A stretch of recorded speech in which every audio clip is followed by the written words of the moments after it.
خدا و سلام. خب امروز می‌خوایم توی این ویدیو بهتون آموزش بدیم که چطوری بوق موتور رو فعال کنید یا با هم اصطلاح سیم کشی رو بکنید.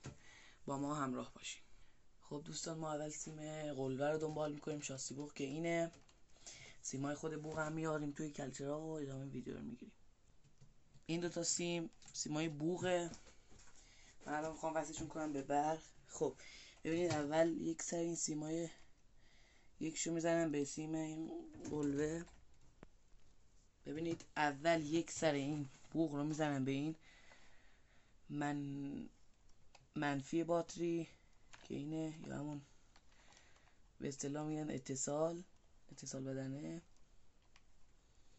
خب این سر هم میزنمش به این، یعنی سیم یکی از سیمای دیگه بوق، و این برق قلوه رو میزنم به برق سویچ، یعنی میشه پیداش کنم اینجا. الان بوق درست شد، ولی این موتور متاسفانه باتریش خوابیده و صداش خیلی ضعیفه.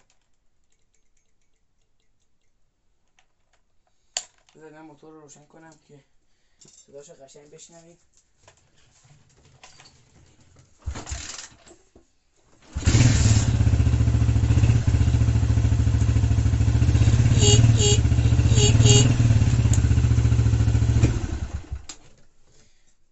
همونطور که دیدین این بوق زد وقتی که موتور روشن بود، ولی چون الان باتریش خوابیده اینطوره.